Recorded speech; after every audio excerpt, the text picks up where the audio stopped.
Pagi menjelang siang ini, sebagaimana permintaan, kita akan membahas tentang kematian secara mendadak. Entah apa maksudnya yang minta tema ini, apa ada yang mati. Tapi tema ini juga sangat menarik untuk kita bahas, karena memang akhir-akhir ini kematian mendadak itu begitu banyak. Dan kematian pada hari ini tidak melihat usia. Kalau zaman dulu umumnya orang mati itu biasanya yang sudah tua-tua. Tapi hari ini justru kebanyakan anak-anak muda pula yang mati. Karena kita lihat di jalan-jalan raya, hampir setiap hari ada orang kecelakaan, mungkin dia nabrak atau dia yang ditabrak, atau terjadinya banyak kejahatan. Mungkin dimasuki rampok yang tidak terpikir akan datang rampok, tahu-tahu bukan hanya mengambil barang, membunuh pula isi rumahnya. Atau mungkin pada tahun-tahun kemarin, seperti adanya wabah corona, siapa yang nyangka akan terkena virus? Hampir setiap hari ada orang mati. Lah tentu fenomena kematian mendadak ini juga harus kita sikapi. Apakah orang yang mati mendadak ini sebuah kebaikan, ataukah justru sebuah azab yang Allah datangkan?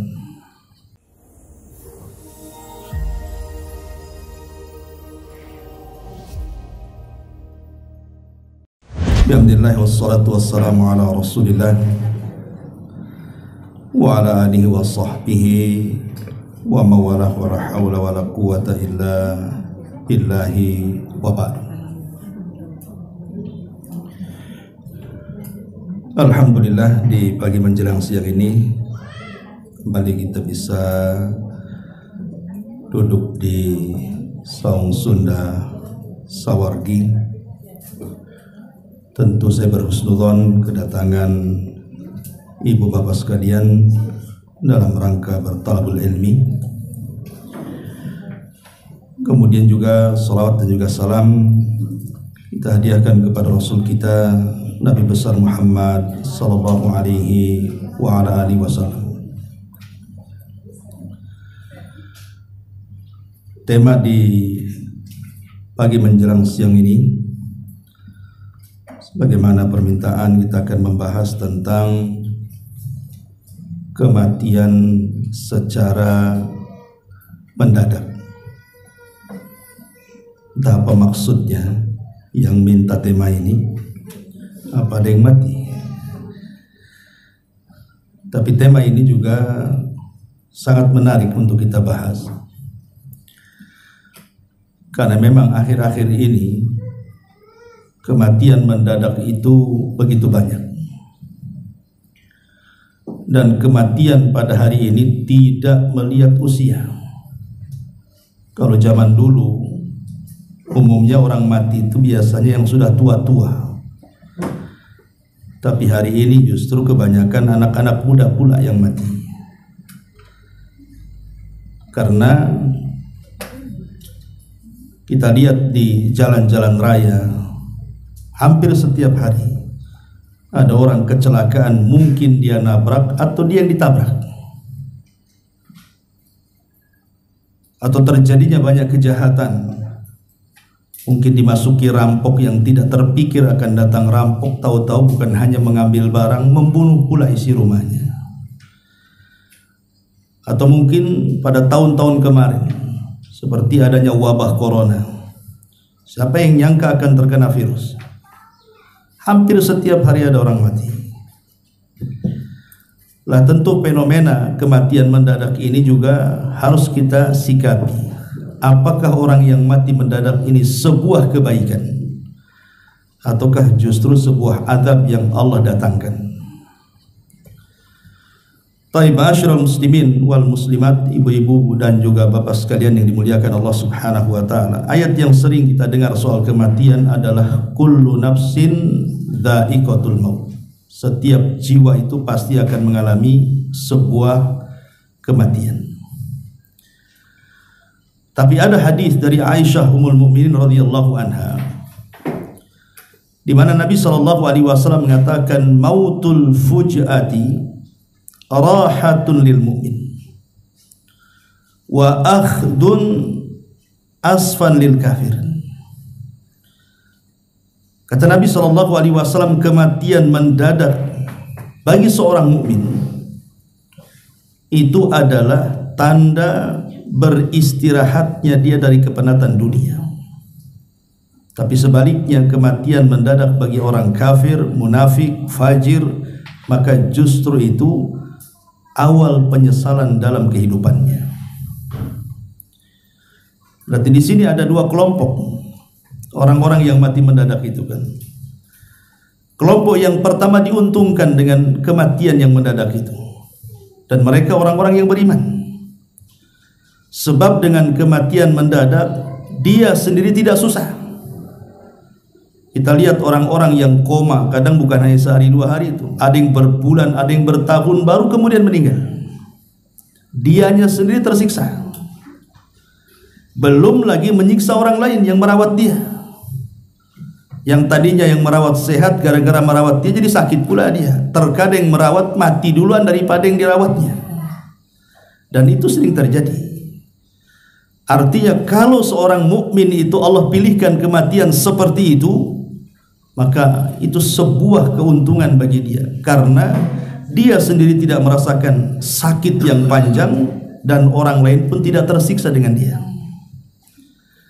Tapi kalau seandainya yang mati mendadak ini orang kafir, ataupun orang munafik, ataupun orang jahat, ataupun orang yang ahli maksiat, maka kematian mendadak itu tentunya penyesalan bagi dia. Kenapa? Karena tidak sempat didahului dengan tobat. Itu masalahnya. Al-Imam Al-Bukhari rahimahullahu ta'ala sampai beliau mengatakan sebuah syair yang sangat bagus sekali. Apa kata beliau? Igtanim fil faraghi fadla ruku'i fa'asa an yakuna mautuka baghtah. Kam sahihin ra'aitu min ghairi saqamin dhahabat nafsuhu sahihatu fallattatun. Kata beliau, manfaatkanlah di saat longgar keutamaan ruku dalam sholat. Kemungkinan kematianmu akan datang secara tiba-tiba. Berapa banyak orang-orang yang sehat yang kau lihat tanpa ada sakit, tiba-tiba jiwanya yang sehat pergi dengan mendadak.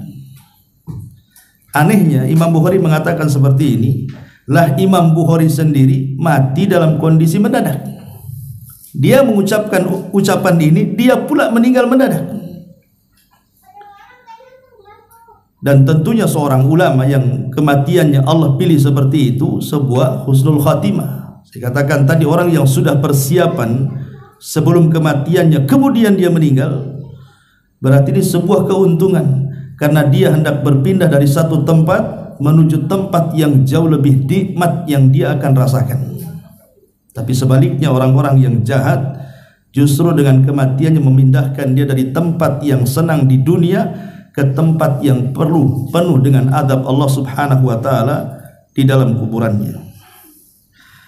Ma'asyiral muslimin wal muslimat rahimani wa rahimakumullah. Ada sebuah hadis dari Anas bin Malik radhiyallahu anhu di mana Nabi sallallahu alaihi wasallam mengatakan min iqtirabis saati an yural hilalu kibalan fayuqalu li lailataini an tuttakhadul masajid turuqan wa an yadhhara mautul fujati. Kata Nabi sallallahu alaihi wasallam, di antara dekatnya hari kiamat, hilal ataupun bulan akan terlihat nyata sehingga dikatakan ini tanggal 2. Masjid-masjid akan dijadikan jalan-jalan dan munculnya kematian-kematian mendadak yang sangat banyak. Jadi 14 abad yang silam Nabi SAW sudah mensabdakan kepada kita bahwa nanti di akhir zaman, seolah-olah Rasul ingin mengatakan seperti itu, akan banyak kematian mendadak di mana-mana. Dan zaman itu sudah ada hari ini. Zaman itu sudah ada hari ini, karena setiap hari kan kita melihat ada orang kecelakaan, tiba-tiba kemudian datang tsunami, kemudian membunuh banyak orang, datang gempa, datang angin puting beliung, datang musibah macam-macam yang orang itu tidak memprediksi akan kedatangannya. Tahu-tahu datang, rumahnya roboh, mati pula di situ. Nah, ini kan terjadi di depan mata kita, dan harusnya bagi seorang mukmin ketika melihat ada orang yang mati mendadak ini sebuah pelajaran. Jangan-jangan saya seperti itu dan saya tidak persiapan untuk itu. Ma'asyiral muslimin wal muslimat rahimani wa rahimakumullah. Nabi SAW pernah berdoa seperti ini. Allahumma inni a'udzubika minat taraddi wal hadami wal gharaqi wal hariki wa a'udzubika an yatakhabbatani syaitan indal mauti wa a'udzubika an amuta fi sabilik mudbiran wa a'udzubika an amuta ladigha. Ya Allah, sesungguhnya aku berlindung kepadamu dari terjatuh dari tempat yang tinggi, dari tertimpa bangunan, dari tenggelam, dari terbakar. Aku juga berlindung kepadamu dari campur tangan setan ketika aku meninggal.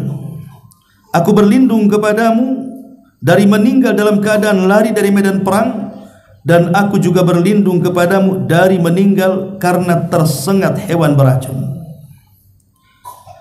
Ketika Nabi SAW berdoa seperti ini, karena memang doa yang dipanjatkan Rasul ini bicara soal kematian mendadak.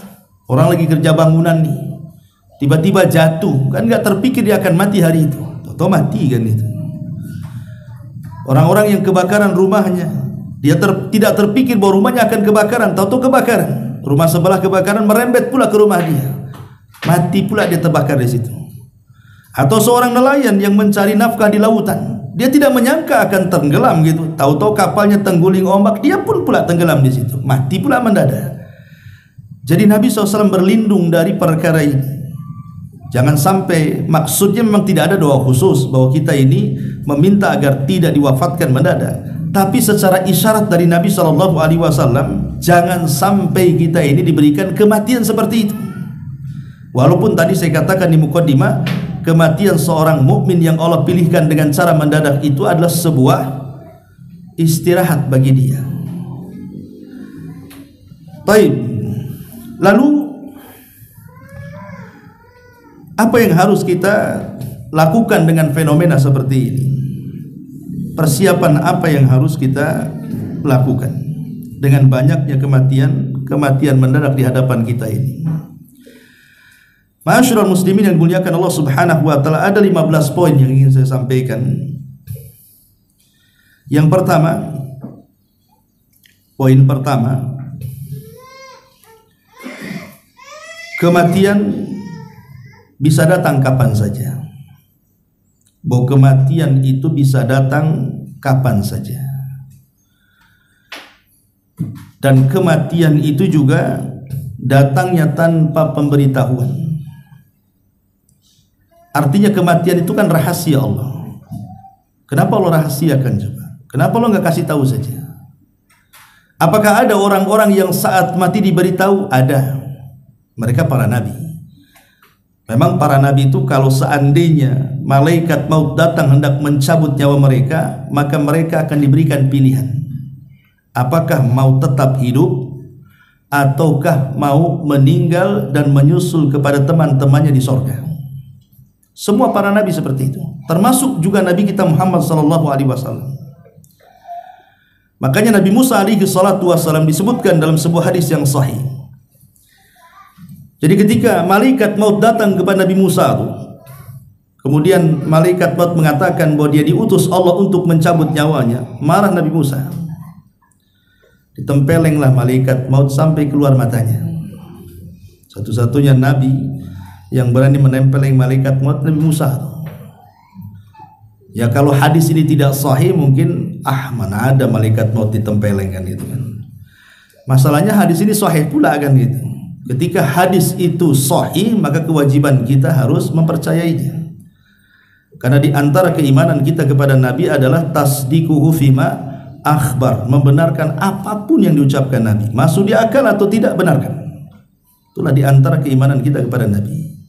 Dan Nabi yang menceritakan bahwa ketika malaikat maut datang kepada Nabi Musa dan mengatakan, saya utusan Allah hendak mencabut nyawamu, marah Musa, tempeleng keluar matanya. Akhirnya kemudian malaikat ini menghadap kepada Allah Subhanahu wa ta'ala dan mengatakan, ya Rabb, engkau utus kepada manusia yang tidak mau dicabut nyawanya. Maka Allah Subhanahu wa ta'ala mengatakan, katakan kepada Musa, aku yang suruh.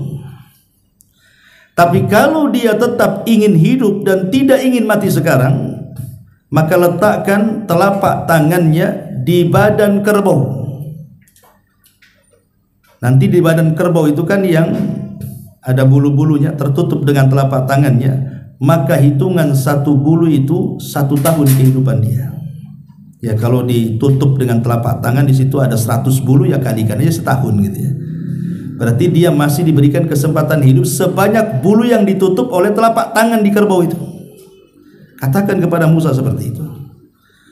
Maka malaikat maut datang kepada Nabi Musa, kemudian menghabarkan perintah Allah.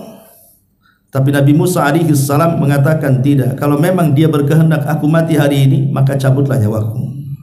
Musa memilih kematian dibandingkan meletakkan telapak tangan di badan kerbau, kemudian terhitung 1 bulu yang tertutup 1 tahun kehidupan. Dari sini kita tahu bahwa semua para nabi diberitahu kematiannya. Tapi selain para nabi, termasuk kita ini bukan nabi, kecuali orang-orang yang ngaku-ngaku nabi gitu ya. Kan banyak orang-orang yang ngaku nabi itu.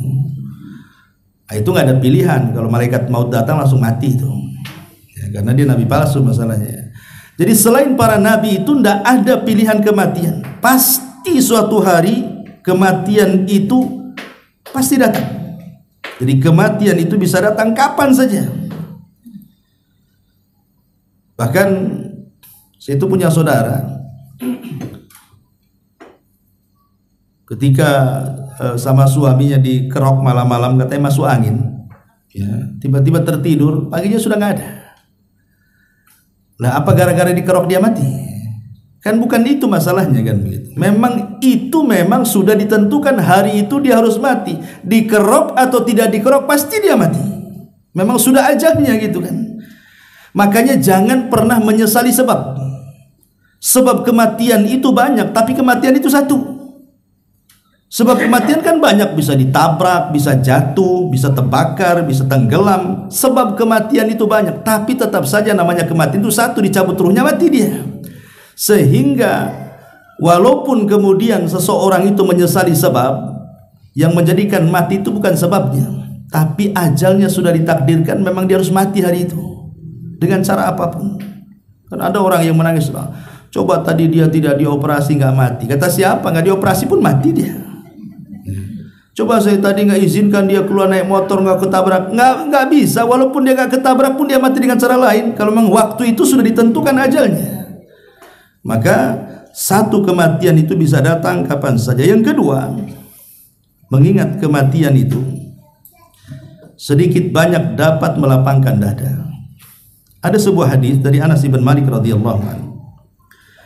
Nabi SAW mengatakan, aktsiru dzikra hadhimil ladzat al-mautu fa innahu lam yadhkurhu fi dhikin minal aishi illa wassa'ahu alaihi wa la dzakarahu fi siatin illa dhayyaqaha.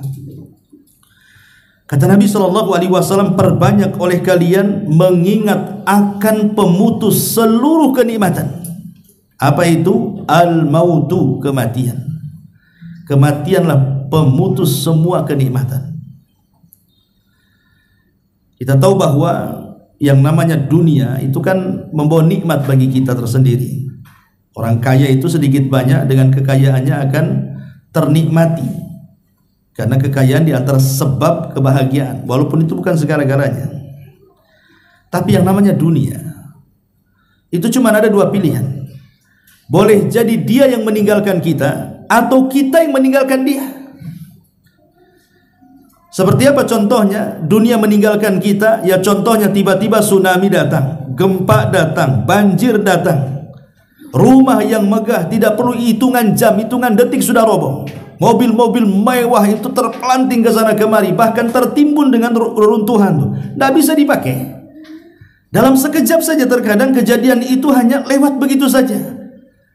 Itu namanya dunia meninggalkan kita, itu namanya. Atau kita yang meninggalkan dunia. Rumahnya masih berdiri dengan kokoh, kendaraannya masih ada, kita pula yang mati. Jadi kita yang meninggalkan dunia. Artinya bahwa terkadang ketika kemudian kita ini yang meninggalkan dunia, maka terputuslah seluruh kenikmatan dunia. Itu yang disebutkan oleh Nabi, perbanyak oleh kalian sesuatu yang akan menghancurkan semua kenikmatan kalian. Apa itu? Al-mautu, kematian. Kemudian Rasul mengatakan, karena sesungguhnya tidaklah seseorang itu mengingatnya, maksudnya mengingat kematian, dan dalam keadaan sempit hidupnya, melainkan dia akan lapang dadanya. Orang kalau stres karena kesusahan ekonomi dan begitu seterusnya, tapi dia ingat kematian, bahwa di sana ada kehidupan setelah kematian itu yang jauh lebih baik lagi, dia tidak akan stres hidupnya itu. Ya, sampai kapanlah hidup di dunia itu? Sampai kapan coba dia miskin? Namanya kemiskinan itu pasti ada akhirnya, tidak mungkin tidak ada akhirnya. Walaupun istilahnya dia tidak diberikan kekayaan di dunia, minimalnya diakhiri dengan kematiannya kan. Ketika mati selesai dia miskin itu. Jangan pula udah miskin di dunia, miskin pula di akhirat dia. Jadi dengan mengingat kematian itu, maka hati dia akan tenang bahwa kehidupan dunia ini ya kehidupan semu, ya seperti ini kehidupan dunia. Kehidupan yang sesungguhnya ya nantilah setelah kematian. Lah dari mengingat seperti itu, lapang pula dia dada dia. Kemudian Nabi SAW mengatakan, tapi ada juga yang mengingat kematian dalam keadaan lapang, menjadi sempit pula hati dia. Jadi ada dua kelompok di sini. Ada orang yang mengingat kematian yang tadinya sempit dadanya jadi lapang. Ada yang ketika mengingat kematian yang tadinya lapang dada jadi sempit pula dia. Orang-orang yang menginvestasikan seluruh kekayaannya di dunia, dia tidak pernah menginvestasikan kekayaannya untuk akhirat, atau amalannya, atau waktunya, atau tenaganya, atau apanya kan. Maka dia terpikir, kalau dia mati, apakah ini semua akan dibawa? Kan tidak, sempit dada dia. Tapi kalau seandainya dia betul-betul menginvestasikan tenaganya, waktunya, amalnya, hartanya untuk akhirat, sekalipun di dunia dia sempit karena kesusahan dan kefakirannya, tapi karena dia sudah ada persiapan di akhirat, kalau ingat mati itu jadi lapang jadinya. Itulah yang disabdakan Nabi SAW dari Ummul Mukminin Aisyah radhiyallahu anha, man ahabba liqa Allah ahabballahu liqa'ah, wa man kariha liqa Allah karihallahu liqa'ah. Siapa yang cinta berjumpa dengan Allah, maka Allah senang berjumpa dengan dia. Tapi siapa yang benci berjumpa dengan Allah, Allah pun tidak suka dengan dia. Apa maksud hadis ini? Orang kalau meninggal dalam posisi beriman, dan sebelum meninggalnya memang kekayaannya, semua kehidupannya, tenaganya dia serahkan untuk akhiratnya, maka dia akan senang berjumpa dengan Allah. Kenapa? Karena Allah sudah siapkan untuk dia penggantinya di surga. Kalau dia tidak pernah membelanjakan hidupnya untuk akhirat, dia belanjakan untuk dunia saja, ketika meninggal dunia dia tidak suka dengan kematiannya. Kenapa? Karena di akhirat nggak ada apa-apa bagi dia, karena semua ditinggal di dunia kan. Maka dari sini mengingat kematian itu bisa melapangkan dada dan bisa menyempitkan dada. Kapan lapang dada? Ketika dia seorang mukmin. Kapan sempit dada? Ya ketika dia bukan seorang mukmin. Ini yang kedua. Yang ketiga, mengingat kematian itu menjadikan seorang mukmin semakin cerdas. Dalam sebuah hadis Nabi SAW mengatakan, al-kaisu man dana nafsahu wa amila lima ba'dal maut. Orang cerdas itu, kata Rasul, adalah orang yang ketika mengaca introspeksi diri, apakah sudah banyak amalnya, atau hari ini lebih baik, atau hari ini apa yang sudah saya lakukan, hari ini ibadah apa yang sudah saya kerjakan, dia terus introspeksi. Kemudian yang kedua, kata Rasul, al-kayis itu mandana nafsah wa amila lima ba'dal maut, dan dia akan banyak beramal untuk bekal setelah kematiannya. Itulah orang cerdas. Kenapa dikatakan cerdas? Karena dia cerdas bahwa kehidupan ini bukan hanya di dunia saja, ada kehidupan setelah kematian. Makanya dia cerdas karena kehidupan ini akan panjang. Setelah kematian itu kan safarnya akan lama tuh. Bayangkan orang masuk kubur, di situ ada peristiwa-peristiwa macam-macam kan di kubur itu, mulai dari himpitan kuburan, fitnah kubur, nikmat kubur, adab kubur, macam-macam tuh. Belum lagi nanti menghadapi kiamat besar, nanti di padang mahsyar dengan berbagai macam peristiwanya kan, dari hisabnya, dari mizannya, dari suhufnya, macam-macam, sampai ke titiannya, sampai ke kontorohnya, sampai ke depan surganya. Itu kan perjalanan panjang itu. Kalau orang yang cerdas, setelah kematian itu akan mengalami perjalanan panjang, pasti dia akan mempersiapkan bekalnya tuh. Sama lah kita juga di dunia, kalau safar kan pasti bawa bekal. Nah, mungkin enggak bawa bekal kan. Jangankan safar jauh-jauh, ke Barelang saja bawa bekal. Ya, ke Barelang lo bawa bekal tuh. Kadang-kadang bekalnya lebih banyak daripada ke Bandung pula. Kadang-kadang kan itu yang dekat perjalanan saja kita harus bekal. Loh, ini perjalanan sepanjang itu masa nggak ada bekalnya? Dan itu tidak akan pernah kembali. Nah, makanya di sini pentingnya seseorang itu cerdas ketika mengingat kematian. Kemudian yang keempat, kematian bagi seorang mukmin itu sebuah peristirahatan. Inilah yang saya katakan bahwa mautul fuj'ati rahatun lil mu'min wa akhdatun asafatal kafirin. Kematian mendadak adalah istirahat bagi seorang mukmin dan penyesalan bagi orang kafir. Di zaman Rasul ada jenazah yang lewat.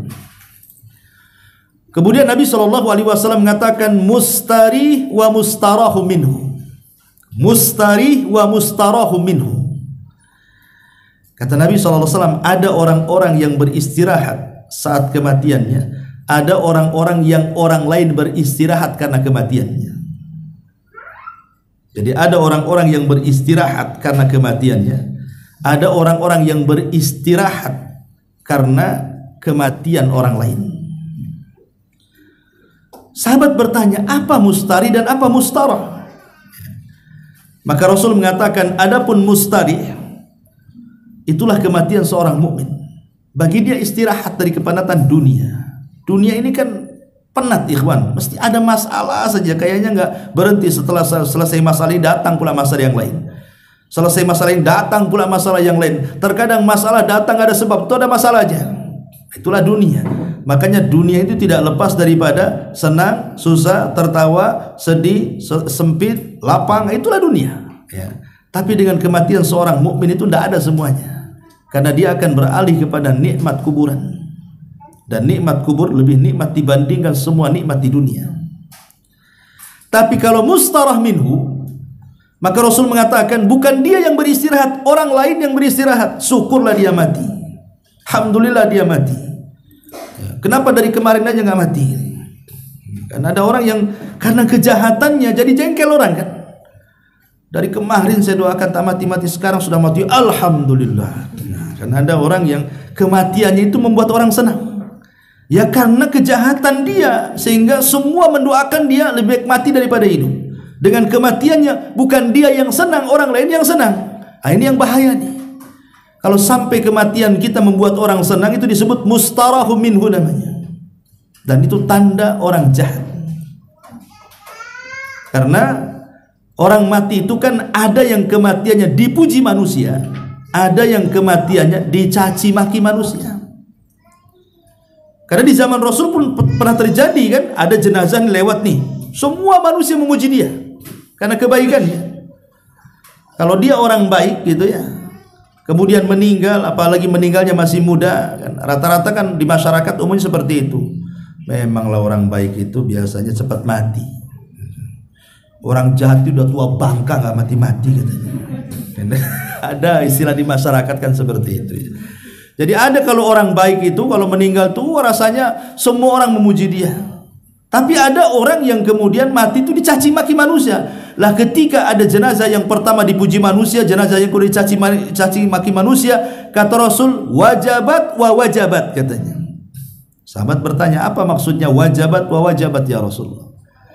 Maka Rasul mengatakan, adapun jenazah yang pertama wajabat lahul jannah, adapun jenazah yang kedua wajabat lahun nar, kata Rasul. Adapun jenazah yang pertama yang dipuji manusia, maka dipastikan dia menjadi penghuni surga. Adapun jenazah yang kedua yang dicaci maki manusia, itu pasti masuk neraka itu. Jadi persaksian manusia itu karena sebuah kebaikan. Kalau orang baik itu pasti dipuji orang. Kematiannya pun terkadang menjadikan prihatin orang. Tapi kalau orang jahat meninggal sudah dicaci gitu ya, kematian disyukuri pula sama orang. Ini juga yang harus dipahami bahwa kematian bagi seorang yang beriman hanyalah peristirahatan. Kemudian yang kelima, orang yang sudah meninggal dunia tidak dapat beribadah lagi, itu masalahnya. Orang kalau sudah meninggal tidak mungkin beramal soleh lagi. Artinya kesempatan amal soleh itu kan bukan setelah kematian, tapi sebelum kematian. Kata Ali radhiyallahu an, al-an maksudnya di dunia, yaumun amal, hari di mana kita sibuk beramal. Wa ghadan, tapi besok kata Ali, yaumul hisab, tinggal hari perhitungan di hadapan Allah Azza wa Jalla. Makanya mumpung kita belum mati dan setelah kematian tidak ada ibadah lagi, maka ini kesempatan kapan lagi? Sebelum datang kematian mendadak datang kepada kita, sementara kita kurang bekal. Makanya disebutkan dalam hadis panjang berkenaan dengan masalah kuburan. Jadi apabila seorang mukmin itu berada dalam kuburannya, maka malaikat datang akan bertanya kepadanya, tapi tidak bisa mendekatinya. Kenapa? Karena amal-amal ibadahnya itu menjegal malaikat yang mendekati jasadnya. Sebelah kirinya ada sholat, sebelah kirinya ada zakat, ada puasa, ada sedekah, dan semua amal soleh mengusir malaikat dan mengatakan ma kibali madkhal, tidak ada jalan untukmu pergi. Sehingga kemudian malaikat ini tidak bisa mendekati jasadnya karena dijaga oleh amal solehnya. Sehingga dia hanya bisa menanyai jasad itu dari kejauhan. Akhirnya kemudian tergambarkanlah oleh si jasad ini bahwa dia sedang ditanya. Dia pun kemudian duduk, kemudian bangkit, seolah-olah dia melihat matahari hampir tenggelam. Ketika ditanya, man rabbuk, siapa Rabbmu? Dia mengatakan, nanti saja jawabannya, saya mau sholat asar, katanya. Padahal dalam kubur tidak ada sholat kan. Tapi begitulah orang baik gitu ya. Wa man nabiyuk, siapa nabimu? Nanti dulu, saya belum sholat, katanya. Ketika ditanya apa agamamu? Nanti, saya belum sholat. Kata malaikat ini, ya nanti kau akan sholat, tapi jawab dulu. Wah gitu kan. Akhirnya dia dengan cepat menjawab, oh itulah Allah Tuhanku, Muhammad Nabiku, Islam agamaku. Dengan cepat dia menjawab. Ketika dia selesai menjawab, Allah berfirman dari atas, ang sadaqa abdi, hambaku telah benar, bukakan pintu sorga, masukkan kenikmatannya ke dalam kuburannya. Ini orang mukmin ini di kuburan aja masih sempat-sempat mau sholat dia. Coba bayangkan ya. Makanya Nabi SAW pernah lewat di sebuah kuburan dan mengatakan, kalau kalian tahu apa yang terjadi dalam kubur, 2 rakaat yang mereka lakukan dari 2 rakaat sunnah itu lebih baik daripada dunia dan isinya. Kalau mereka bisa melakukannya dalam kubur, tapi kan tidak bisa. Dan percuma juga. Jangan lagi cerita dalam kubur, nyawa di tenggorokan saja ibadah seseorang percuma karena tobatnya pun ditolak. Kata Nabi SAW, innallaha yaqbalu taubata abdin ma lam yughargir. Allah itu masih menerima tobatnya seorang hamba sebelum nyawa ada di sini. Sebab kalau sudah nyawa di tenggorokan itu jarang yang selamat, pasti dia mati. Dari sini Allah mengatakan hatta idza balagatit taraqi wa qila man raq. Ketika nyawa sudah di tenggorokan, siapa yang bisa meruqyah dia mengembalikan ruhnya ke dalam jasadnya? Tidak bisa, pasti mati. Ya, ini yang kelima. Yang keenam, hanya amal soleh yang akan dibawa kepada kematian. Terkadang manusia tidak berpikir bahwa dunia itu akan meninggalkan dia atau kita yang meninggalkan dunia. Tapi tidak dengan amal soleh. Amal soleh itu akan menyertai kita sampai ke liang lahat. Makanya kalau seorang itu meninggal, ikhwan, pasti akan meninggalkan dua perkara. Pertama keluarganya, yang kedua hartanya. Dua-duanya tidak akan dibawa. Lalu apa yang dibawa? Yang dibawa ya amalan soleh yang melekat di badannya, itulah yang dibawa. Adapun hartanya, dengan sebab kematiannya saja, belum lagi dia dikubur, itu sudah berpindah tangan kepada ahli warisnya. Ahli waris itu meninggal, ketika melihat meninggal yang punya harta itu menangis sehari saja. Sehari aja dia nangis, kayaknya kehilangan. Nanti 2 hari udah sibuk tuh cari sertifikat rumah tuh. Ya, sibuk di mana diletak, di mana notarisnya, di mana. Udah sibuk dengan warisannya kan. Itu kalau cerita harta. Semata-mata ruh kita keluar sudah berpindah tangan. Oke lah, kita cerita keluarga. Keluarga sampai kapan dan sampai mana menemani kita kan? Paling sampai kuburan saja. Kalau sudah sampai kuburan, kemudian mereka ikut menguburkan, selesai kemudian mayat diletakkan, mereka pun pulang. Dan orang yang ada di kuburan masih sempatlah mendengar suara terompahnya itu. Keluarga yang meninggalkan masih dengar dia sampai keluar kuburan. Kalau sudah tidak terdengar suara terompah, siapa yang ditunggu dia? Mungkar nakir lagi sudah. Dari sini kata Nabi SAW bahwa seorang yang meninggal itu akan diikuti oleh 3 perkara: hartanya, keluarganya, amalannya. Yang 2 pulang, yang 1 masuk kuburan. Maksudnya yang 2 pulang itu harta dan keluarganya, yang masuk itu hanya amalannya. Idza mata ibnu Adam in qata amaluhu illa min 3, sadaqatin jariyah aw ilmin yuntafa'u bihi aw waladin salihin yad'ulahu. Apabila anak Adam meninggal dunia, tidak ada yang bermanfaat bagi dia kecuali ilmu yang bermanfaat, sedekah yang mengalir, atau anak yang soleh yang mendoakan orang tuanya. Ini yang ke-6. Yang ke-7, husnudzan billahi indal mauti. Berusaha berhusnudzan kepada Allah meskipun dalam kondisi sakaratul maut. Dalam kondisi apapun, sedang sakit parah, apalagi mendekati ajalnya, jangan sekali-kali husnudzan, suudzon, berburuk sangka kepada Allah, tapi tanamkan husnudzon, berbaik sangka dengan Allah. Kenapa? Karena dalam posisi seperti itu setan lebih dekat dibandingkan malaikat. Karena setan itu tidak redha kalau ada anak Adam meninggal husnul khotimah. Jadi saat detik-detik sakaratul maut itu setan itu banyak di sekitar dia. Salah satunya memberikan waswas apa? Berburuk sangka dengan Allah. Makanya sangat dianjurkan dan disunahkan kita yang masih hidup, yang masih sehat, yang menziarahi orang yang sedang sakaratul maut atau sedang sakit parah, jangan coba-coba menceritakan perbuatan buruk dia, diperdengarkan kepada dia. Jangan ya.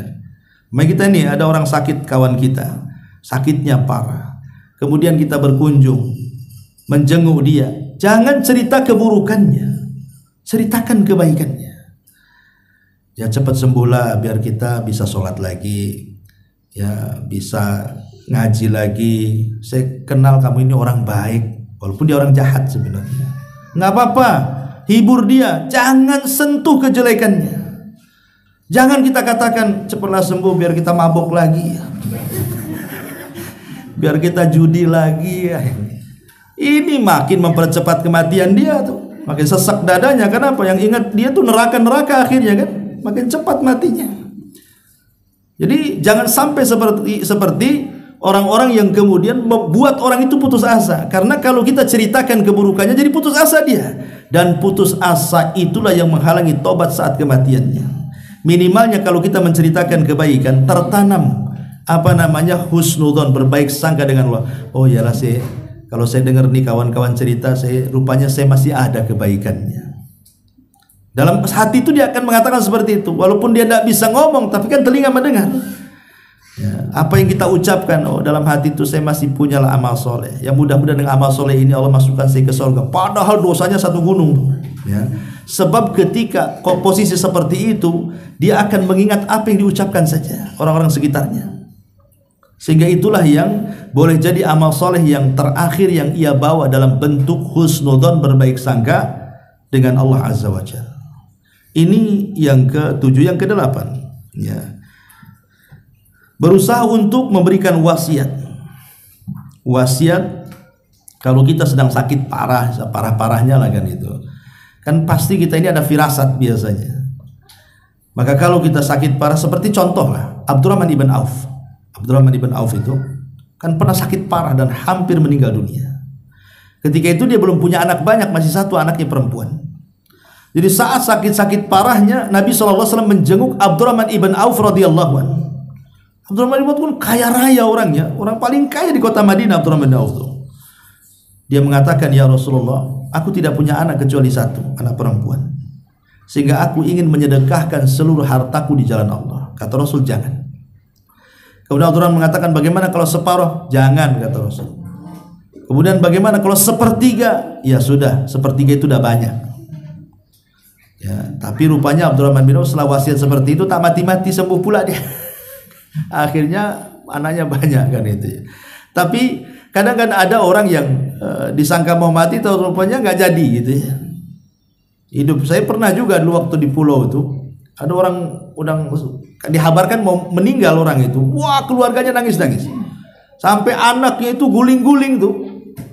Guling-guling di lantai. Ya. Sangka mati bapaknya, jadi sampai kemudian dipegangi orang banyak, dimasukkan ke kamar gitu. Rupanya tak jadi mati orangnya. Nah, kan kadang-kadang disangka mati atau tidak mati kan itu. Artinya ada kejadian-kejadian seperti itu. Lah kalau kita ini sudah merasakan dekat-dekat ajal, kita itu berwasiat, dan tidak ada wasiat yang paling agung melebihi wasiat takwa. Ya, harta juga perlu berwasiat harta itu. Tapi lebih daripada itu wasiat agama.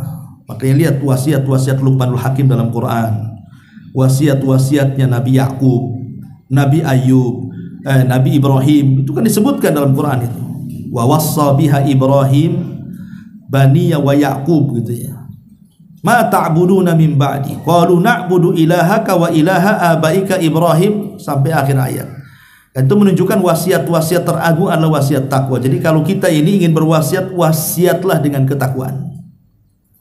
Dahulu Umar bin Abdul Aziz saat detik wafatnya, ada seseorang bertanya kepada Umar bin Abdul Aziz dan mengatakan, ya Amirul Mukminin, berwasiatlah untukku, untuk anak-anakmu, anak kamu masih kecil, biar hartanya itu terbagi kepada mereka. Tapi Umar bin Abdul Aziz mengatakan, tidak, aku tidak akan berwasiat soal harta. Lah kenapa, anak-anak masih kecil katanya. Kata Umar bin Abdul Aziz, aku hanya ingin mewasiati mereka dengan takwa. Kemudian dia berikan alasan, kalau aku berwasiat dengan harta dan tidak berwasiat dengan takwa, kemudian harta ini dipergunakan untuk maksiat oleh anak-anakku, itu sama saja aku menolong mereka di atas kemaksiatan dengan harta warisanku. Tapi kalau aku berwasiat kepada mereka dengan takwa, maka walaupun mereka tidak punya harta, pasti dengan takwa itu akan mendatangkan harta kepada mereka. Kemudian dia membacakan ayat, wa man yattaqillaha yaj'al lahu makhraja wa yarzuqhu min haitsu la yahtasib. Siapa yang bertakwa kepada Allah, pasti Allah akan carikan jalan keluarnya, dan Allah berikan rizki dari arah yang tidak disangka-sangka. Jadi wasiat yang terbaik adalah wasiat takwa. Ya, umpamanya kalau memang nggak bisa dengan lisan, kan bisa dengan tulisan. Minta pena, tulisnya. Karena wasiat ini terkadang lebih merubah keturunan dibandingkan nasihat.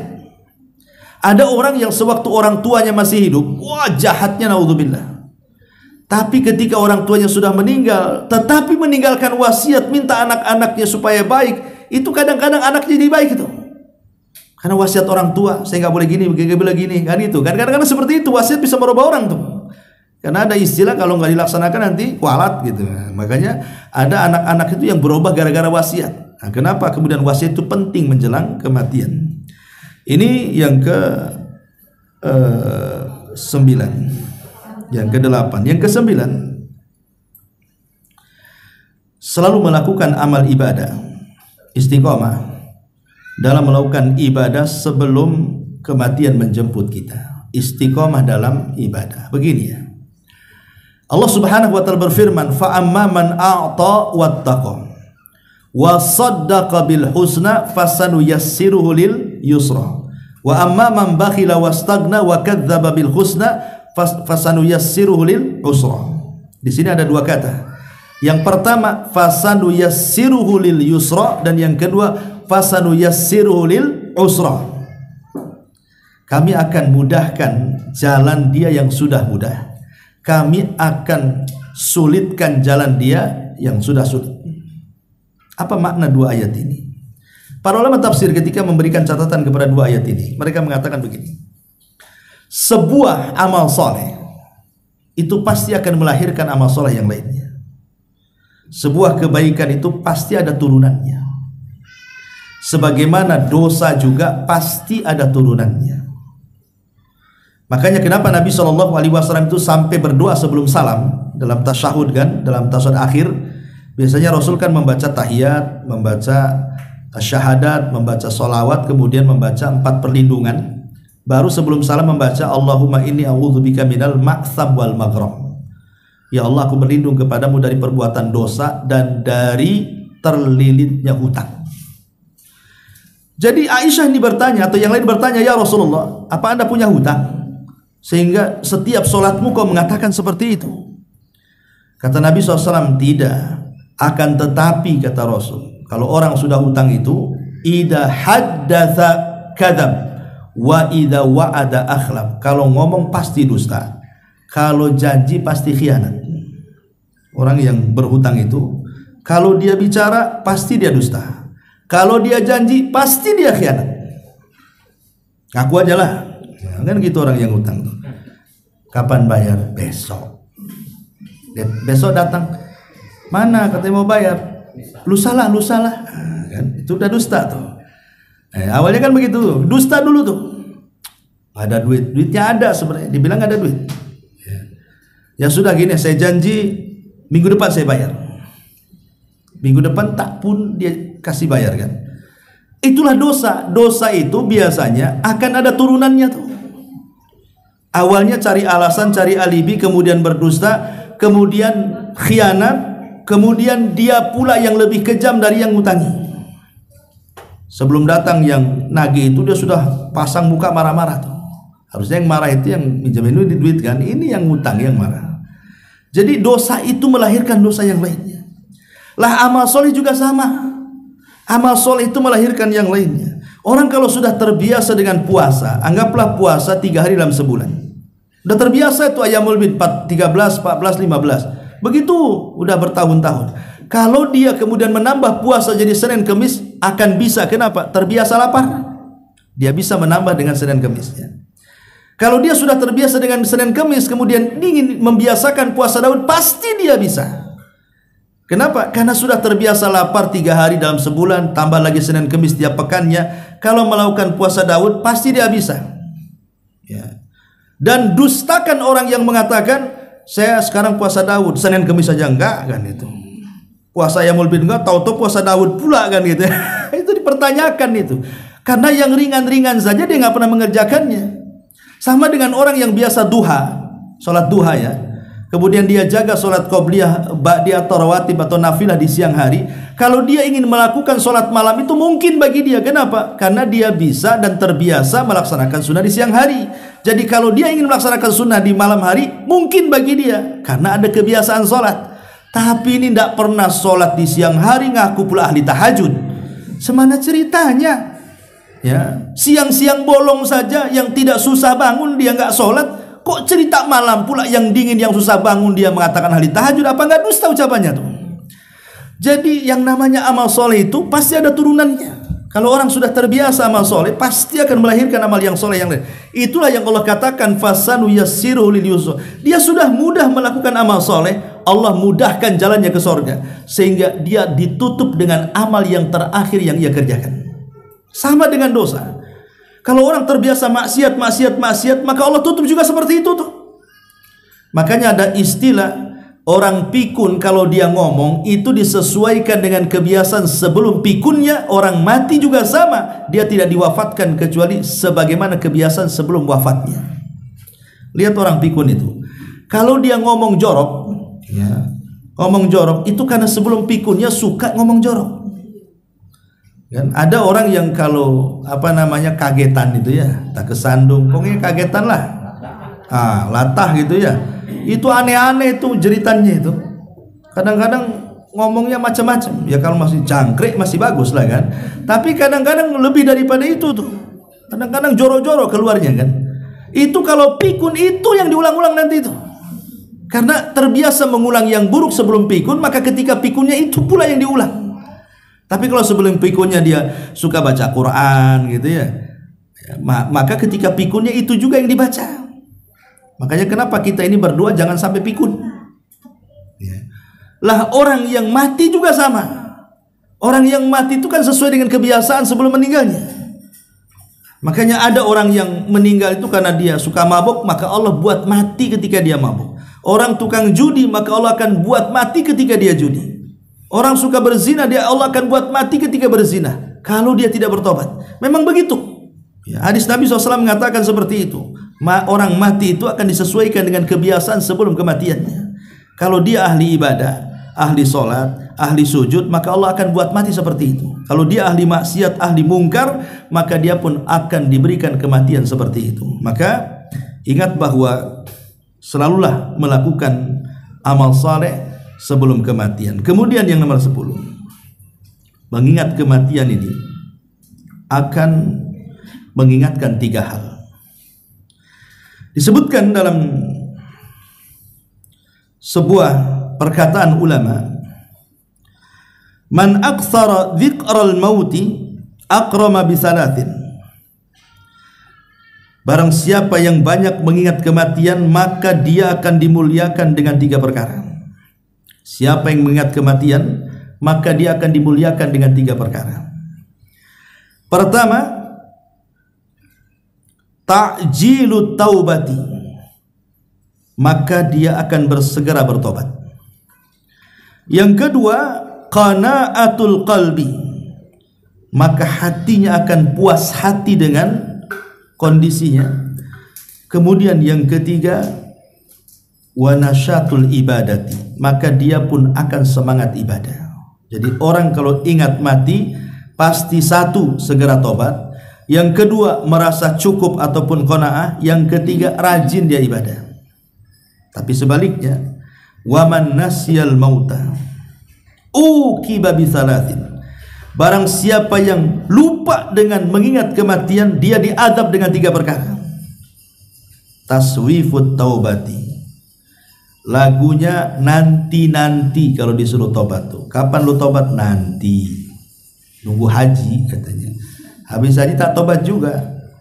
Kapan mau tobat? Katanya habis haji. Yalah, nunggu haji kedua katanya.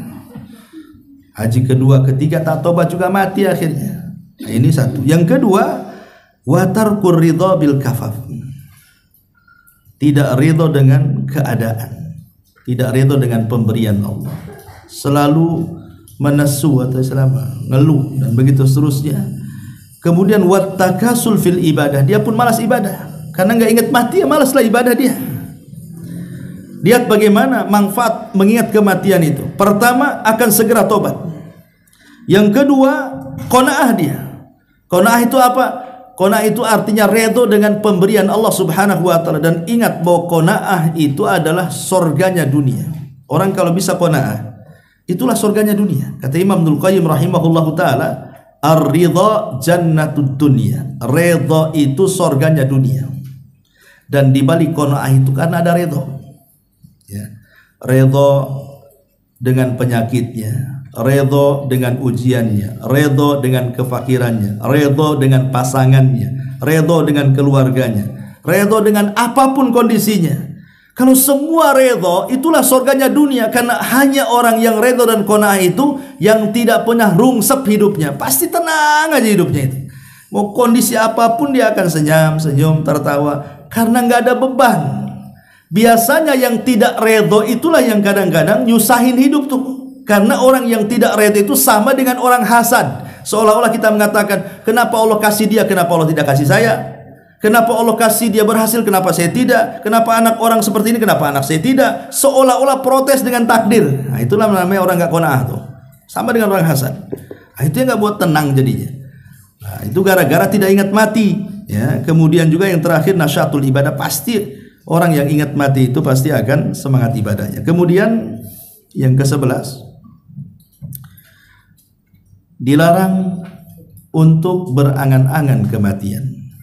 Tidak boleh seseorang itu berangan-angan dengan kematian dalam kondisi apapun, sampai pun dalam sakit parah sekalipun.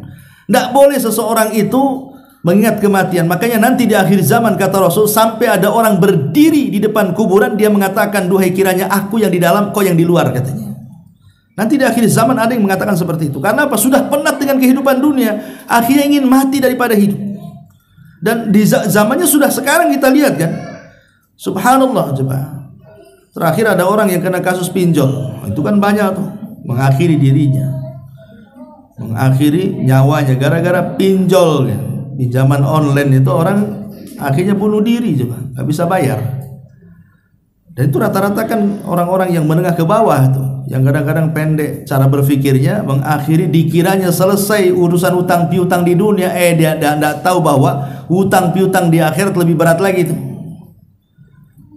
Jadi mengakhiri hidup itu bukan menyelesaikan segalanya. Kalau seorang mukmin, ya mengakhiri hidup dengan cara kematian mendadak baik bagi dia. Tapi kalau artinya mengakhiri hidup dengan cara bunuh diri dan yang lainnya, ini azab bagi dia. Bahkan orang yang bunuh diri itu dilamakan di nerakanya loh. Bukan seperti orang biasa orang bunuh diri itu.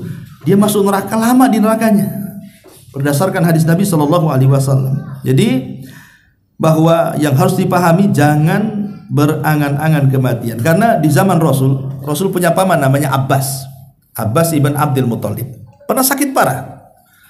Dan hampir dengan sakitnya itu mendekati ajalnya. Jadi Abbas ini paman Rasulullah SAW mengatakan, berdoa kepada Allah bahwa dia ingin meninggal daripada hidup. Maka Rasul menasihati pamannya dan mengatakan, ya Abbas, la tatamanna al-maut. Jangan engkau berangan-angan kematian. Kemudian Rasul mengatakan dua kata, sebab kalau engkau baik, kemudian Allah sembuhkan penyakitmu, engkau bisa menambah amalanmu. Atau kalau kau jahat, ada kesempatanlah untuk bertobat. Makanya jangan berangan-angan dengan kematian. Tetapi Rasul memberikan solusi, wa in kana walabud. Kalau memang harus, memang sudah nggak tahan nih, penyakitnya sudah bertahun-tahun, kasihan yang merawat dia.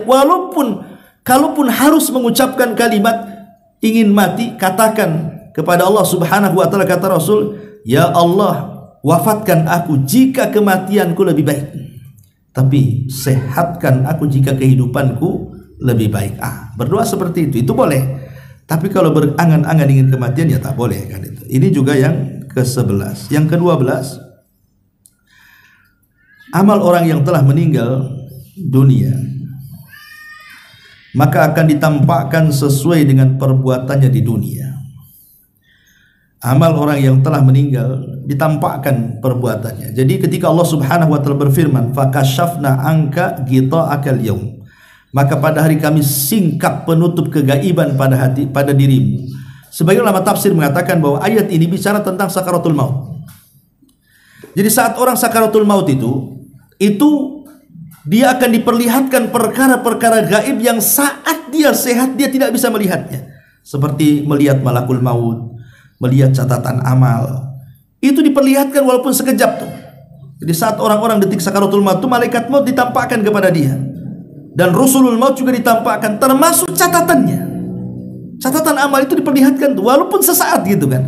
Makanya dari sini kita lihat banyak ekspresi kematian itu ketika kita lihat di kehidupan nyata, ada orang meninggal dia senyum, ada orang meninggal dibaca la ilaha illallah, ada orang meninggal dibaca Quran, ada orang meninggal tiba-tiba kemudian dia pun mengeluarkan kalimat-kalimat zikir, ya. Tapi ada sebaliknya, orang yang meninggal justru dia menyebut-nyebut kemaksiatan. Seperti yang terjadi, ada seorang syekh bercerita. Jadi ada anak, hobinya ya mungkin karena sudah terkena pergaulan bebas, narkoba apa semua, sampai berzina entah dengan berapa puluh wanita pelacur.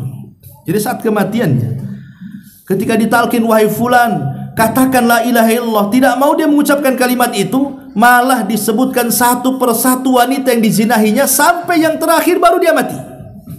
Coba ditampakkan aibnya coba. Ya, selama dia hidup, orang tidak tahu dia pezina kan?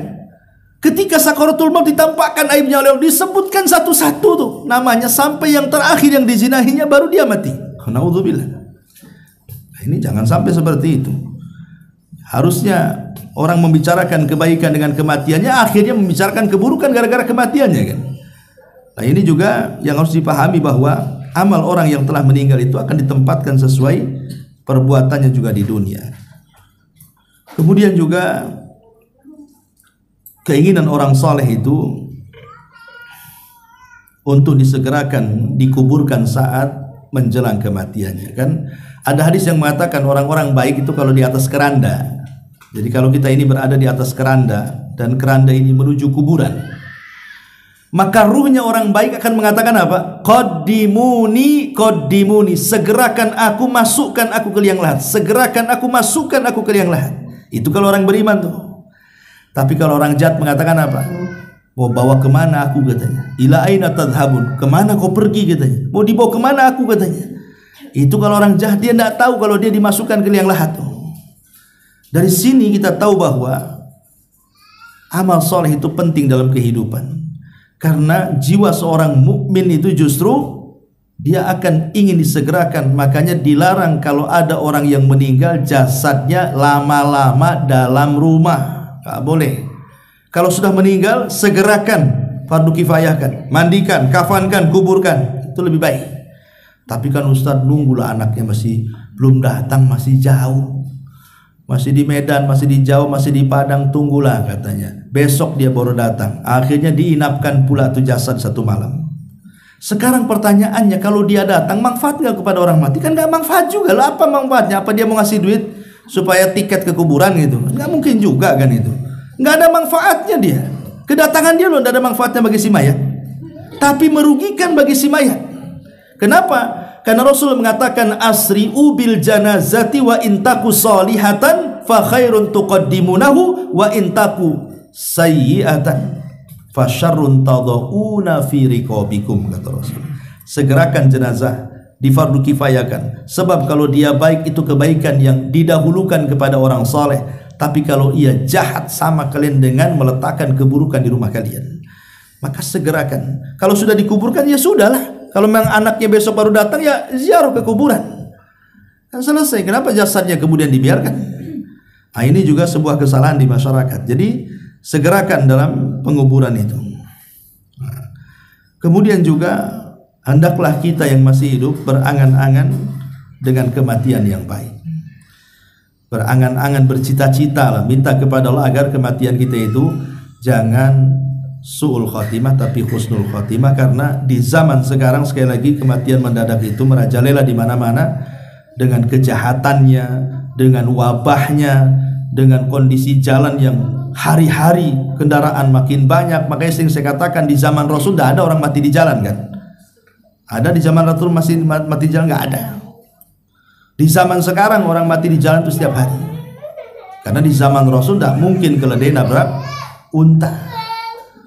Unta dengan unta tabrakan brak gitu kan, mati nggak ada. Ya di zaman Rasul kan ya unta, kuda, keledai kan gitu ya. Zaman sekarang lihat tronton, ya kemudian mobil besar-besar itu. Ya iyalah hari-hari entah masuk ke dalam mobil, entah tabrakan, entah adu domba, betul-betul kayak adu domba mobil dengan mobil. Ya memang hari-hari orang seperti itu. Jadi fenomena ini harusnya menjadi sebuah pelajaran bagi kita. Jangan pula kita ini diberikan mati seperti itu sementara kita tidak siap. Wallahu a'lam bishawab. Sudah 11:30 ini. Taib, sebelum saya tutup, silahkan kalau ada yang mau bertanya. Waalaikumsalam. Ustaz, kalau ada kematian itu kita tidak boleh meneraca sebatas apa Ustaz? Ya, alhamdulillah. Meratap itu dalam bahasa Arab disebut niyaha. Dan niyaha itu kalau dilakukan dan dia tidak bertobat, maka satu akan menyakiti orang yang meninggal. Menyakiti bukan tersiksa jasadnya, tidak, tapi tersiksa hatinya. Jadi orang yang meninggal itu kalau kita tangisi, itu hatinya tersiksa. Ya, hatinya tersiksa gimana lah kan itu. Dan sakit hati kan lebih sakit dibandingkan sakit gigi kan. Ya. Kalau Ustadz saya lebih sakit gigi daripada sakit hati. Jadi niyah itu dilarang. Tapi sebatas apa niyah dilarang? Ya selama kemudian dia melakukan hal-hal yang dijelaskan dalam sabda Rasul. Seperti Rasul mengatakan apa?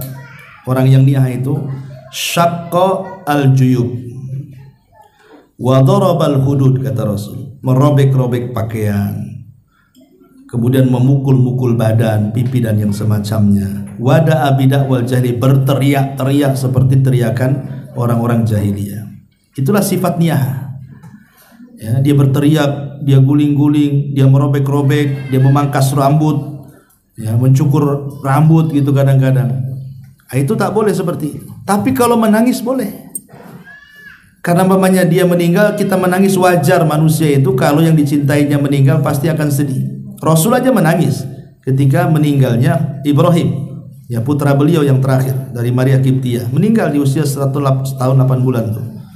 Rasul menangis. Abdurrahman bin Auf mengatakan, Rasul, bukankah Anda yang mengatakan tidak boleh niyah? Maka Rasul mengatakan, ini bukan niyah wahai Abdurrahman, ini tangisan rahmat. Wajar orang tua meninggal anaknya sedih, sehingga saya menangis gitu ya. Jadi kalau tangisan itu tidak masalah, Bu, tapi jangan meraung. Ya, makanya kalau sudah meraung kayak harimau, nah itu sudah niyah namanya. Tapi kalau hanya nangis saja, ya nangis biasa lah, wajar orang nangis, tidak ada masalah. Tapi kalau sudah meraung-raung, nah itu takutnya niyah, karena ada unsur ketidakterimaan dengan takdir. Nah itu masalahnya. Soalnya nggak terima dengan kematiannya, nah, itu tak boleh. Taib. Kemudian di sini bagaimana agar iman kita tetap stabil saat kita sedang futur? Iya, Rasul mengatakan setiap kesemangatan likulli sarratin fatra wa likulli fatratin surra. Setiap kesemangatan itu dibaliknya pasti ada kefuturan. Sebagaimana dibalik kefuturan itu pasti satu ketika ada kesemangatan. Manusia itu kan ada dua kondisi, kadang-kadang semangat, kadang-kadang futur. Tapi lihat solusinya, kata Rasul, wa man kanat fatratuhu ala sunnah faqad ihtada. Kalau futurnya di atas sunnah, maka dia akan dapat petunjuk. Wa man kana ghairu dzalika halaka. Tapi kalau futurnya bukan kepada sunnah, maka celaka dia. Maksudnya begini, ya. Tidak mungkin orang itu kan semangat terus hidupnya, tidak mungkin. Semangat terus ibadahnya mustahil. Pasti sewaktu-waktu akan ngedon. Namanya iman itu kan bertambah dan berkurang. Kalau bertambah rajin dia, kalau berkurang lah mulai dia malas. Kalau kita dalam kondisi malas, dalam kondisi futur, minimalnya janganlah kefuturan kita ini menjerumuskan kita kepada maksiat. Itu saja. Kadang kita semangat ya, kadang sulit, kadang futur, tapi ketika waktu futur jangan maksiat, maka kita dapat hidayah. Karena biasanya maksiat itu datang ketika futur. Ya, kalau kita habiskan futur kita, malah kemudian dilampiaskan kepada maksiat, hancur kita. Makin futur lagi jadinya. Ya, jadi itu saja nasihat saja. Bagaimana caranya menjaga iman ketika sedang futur? Ya minimalnya jauhi maksiat. Wallahu a'lam. Baik, sampai di sini. Kalau sudah ada yang bertanya, kita. Iya. Kalau seandainya ada titipan itu, ada orangnya ulang tahun. Titipan apa? Pertanyaan. Saya kira tip uang. Harus Jelas tuh. Dia ulang tahun, tapi kita tidak mengucapkan, cuma kita mendoakan semoga umurnya diberi dan lain-lain. Itu boleh. boleh nggak atas kamu juga diminta mengucapkan ulang tahun? Gimana ulangi? Kan orang ini kan ulang tahun. Ulang tahun. Ulang tahun apa? Hari ini misalnya. Enggak, ulang tahun apa? Ya, hari lahir dia. Oh, hari lahir dia, ya. Terus kita mendoakan semoga umurnya diberi ya keberkahan yang lain, bla bla bla. Tapi tidak mengucapkan ulang tahun sama ulang tahunnya. Boleh kan? Kalau mendoakannya di waktu dia sedang ulang tahun, artinya momennya mendukung ulang tahunnya. Ya. Tapi kalau doanya di luar momennya, doa mendoakan kebaikan sama orang, ya baguslah. Nah, itu saja sih, lihat momennya. Ya, dikhawatirkan sudah kita tidak bisa mengingkari kemungkaran, mencegahnya, kita pula mendukung dengan doanya, itu masalahnya. Nah, padahal kan kewajiban kita kan mengingkari kemungkaran, bukan mendoakan. Sudahlah, nggak usah lah. Apa yang dirayakan ulang tahun usia itu, dengan apalagi dengan nyanyiannya panjang umurnya, padahal sebenarnya pendek umur dia itu. Ya makin bertambah umur kan makin pendek kok. Harusnya diganti lagunya, pendek umurnya kan, itu makin dia stres dia kan. Panjang umurnya jadi nggak ingat mati. Itu kan tradisi orang-orang kafir ya. Intinya barang siapa yang mengadakan seperti itu bagian daripada tasyabuh sebenarnya. Ulama ketika bicara masalah ulang tahun kelahiran itu, mereka pasti akan berdalil dengan masalah dalil-dalil soal larangan tasyabuh. Karena memang itu berasal bukan dari orang Islam, ya itu berasal dari orang kafir. Wallahu a'lam.